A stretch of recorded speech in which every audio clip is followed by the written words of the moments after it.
Luka, what did you feel like was the biggest difference in the game, or where did you think it turned?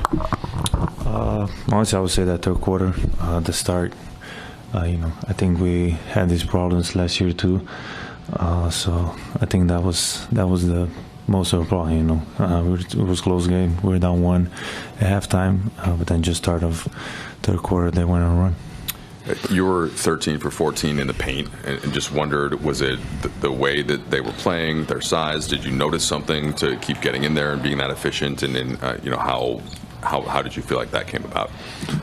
Yeah, just attack the paint, and then I think when I attack the paint, it happens better things for my teammates. Sometimes they're gonna help, sometimes no. So I just gotta attack even more the paint and then reach from there.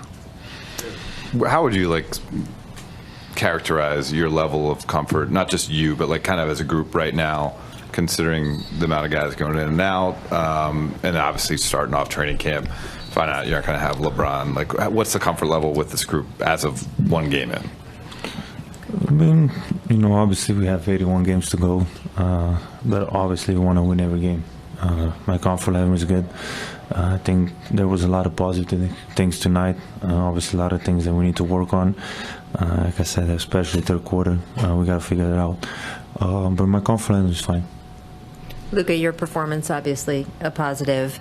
I'm just wondering, the Warriors are a team that run you around a lot. What did you actually feel out there as the difference, considering all the conditioning that you did over the summer? Probably just more attacking the paint. I think I'm getting better on the defensive end, just trying to be more involved, more communication. But overall, 41 minutes, so I like that. Yeah, do you feel it though? Do you feel it when you're out there? Yeah, I feel it. Like I say, less tiring, better shape. So just trying to get a win. And then what's next? Luka, 2 for you. In the fourth quarter, we saw you kind of reaching at the inside of your leg.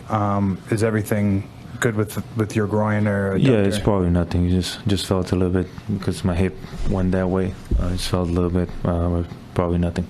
And there's going to be obviously a learning curve in terms of continuity and figuring out how to play with the new pick and roll partner in DeAndre. Is there anything that can speed that process up, or is it just play and learn and try it again the next time? I don't really know, but I think I have to get a better job. I have to do a better job, just talking to him, like what I want, what he wants. And today was on me, not giving him enough touches probably, so that was on me today. I gotta help him out. Luka, follow up on that. DeAndre was saying he thinks he's kind of a little bit confusing as a big. Sometimes he doesn't finish his role or something like that. What have you learned just about him as a player in your time together so far? Yeah, I think he prefers that pocket pass. I didn't play with. I don't think with a center like that. I think he prefers the pocket. So like I said before, we need to talk about it, and then we need to get him more touches.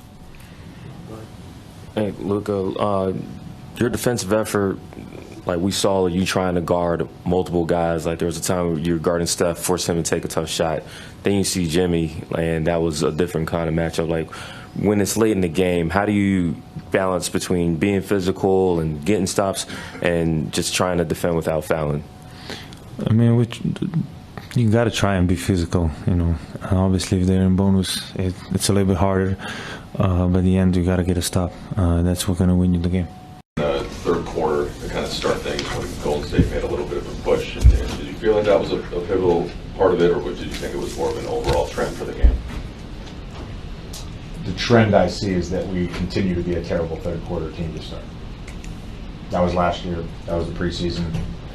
Got to rethink some things, and it's a two-way thing with the guys. What do they need at halftime to make sure they're ready to play? They're not ready to play to start the third quarter.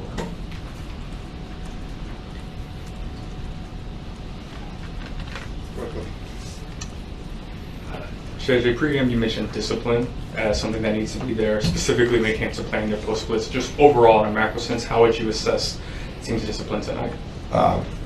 Pretty good, actually. Outside of a few buckets there in the third quarter, pretty good. JJ, Luka's workload was so heavy. How do you try to get other guys to get more involved and help out with what you guys have going on out there? Every game is different. I'm not concerned about that. JJ, you talked about when it comes defensively about the level of connection and effort it's going to take from everybody.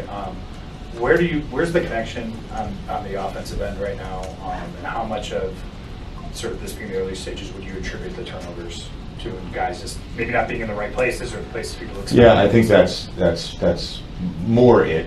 You know, again, trying to throw a lob pass, put in a lob pass to DA, and it ends up being a turnover. I think that's going to happen to any team, to any two-man partnership, whether you're guy continuity. That happens sometimes. I think it's mostly self-inflicted, and I think if you look at this game, like a microcosm of this game was we did enough good things to put ourselves in a position to win for most of the game, and that when we didn't do those things, they were self-inflicted. You touched on they were self-inflicted. So Yeah. you know, that's not being organized in early offense.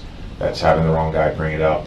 That's you know, we knew they were blitzing and stacked. It's supposed to be stack 2. Guy stays. Now there's no outlet for the passer. Those are not sprinting back. We make a run. We got 2 guys back. Buddy Hield gets a wide open 3 for some reason on a full court pass. Those are self-inflicted things. So that's not anything Golden State did to us.